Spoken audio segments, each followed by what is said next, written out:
So, what if I told you that your biggest fears, the things that really keep you up at night, aren't random at all? What if they're actually a direct, almost predictable reflection of your deepest values? Well, today we're going to dig into the fascinating psychology of fear and what it really reveals about who you are. All right, let's just jump right in with a question to get you thinking. What if your greatest fears aren't just these random anxieties that pop up? What if they're actually a direct reflection of your core psychological makeup? And what if they're predictable? We tend to think of fear as this universal thing. A spider is scary, a loud noise in the dark is alarming, and we pretty much assume everyone reacts the same way. But what if that's just not true? It turns out some really fascinating data shows our fears are systematically patterned. The exact same potential catastrophe is seen very differently depending on who you are. And here's the big idea. Your core value system actually creates a personal fear hierarchy. It's not about being brave or being a coward. It's all about what your worldview is fundamentally wired to protect.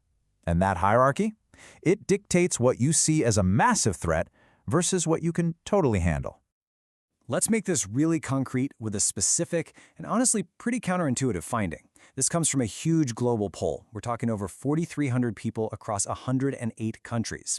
And what it tells us about the fear of a world war is, well, it's really not what you'd expect.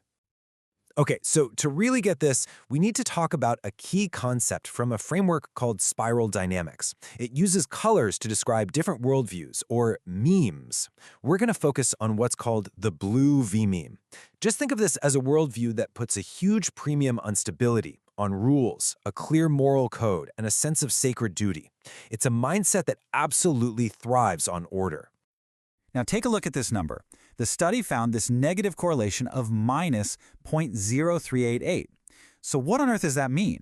It means the stronger someone's blue value system is, the less likely they are to be afraid of a world war. Now, for anyone who loves the details, this is a statistically reliable finding. It's not a massive effect, but it is absolutely real. Yeah, let that sink in for a second. The very people who value order, duty, and structure the most are less likely to fear a world war. That seems completely backward, right? You'd think they'd be the most terrified of that kind of disruption. So what is really going on here?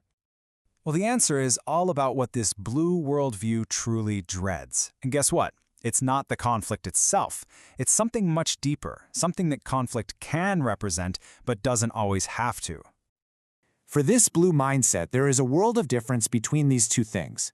A conflict fought for a just cause, under a legitimate authority, with clear rules of engagement, that's seen as a meaningful sacrifice. It's tough, but it's endurable. But a conflict where there's no moral compass, where authority is just random, and all the rules completely collapse, that is meaningless chaos. And that is the true existential nightmare. And you can see this play out all through history. The Catholic Church's just war doctrine doesn't forbid violence. It creates a moral framework for it. Even the name of that U.S. military operation, Operation Just Cause, is explicitly framing the conflict as an action to restore order. The fear isn't of the fight, it's of a fight without a clear, moral reason. This quote from the research just puts it perfectly. Blue doesn't fear war. It fears unjust war, where moral boundaries dissolve. For this worldview, the breakdown of the moral framework itself is a far, far greater threat than any physical destruction. Okay, so let's zoom out for a second, because this isn't just some weird quirk of the blue value system. Nope, it's actually part of a predictable and totally fascinating spectrum of fear that stretches across a whole range of different worldviews. Take a look at this table. It just lays out the pattern perfectly. The power-focused red worldview, it fears things that threaten physical dominance, like poverty or disease. The achievement-focused orange worldview fears world conflict because, well, it messes up the systems you need for success. And the systems-thinking yellow worldview, its greatest fear is arbitrary authority because illogical power makes the world totally incomprehensible. See the pattern? Each worldview fears what most threatens its core way of seeing and being in the world. So this isn't just some cool psychological theory. Understanding this whole spectrum of fear has some seriously powerful real-world applications. It's absolutely essential for anyone who's trying to lead people, manage change, or communicate effectively, especially during a crisis. If you're a leader, you just can't use a one-size-fits-all message. You've got to speak to the specific fears of each worldview. For your blue-oriented team members, you need to be talking about fairness and moral justification. For your orange achievers, Show them the strategy and the clear path to winning. And for your yellow systems thinkers, you have to break down the logic and the coherence of the whole plan. And all of this brings us to a final thought for you to take away. What's sitting at the very top of your own personal fear hierarchy? Is it chaos? Is it failure or weakness? Or maybe something else entirely?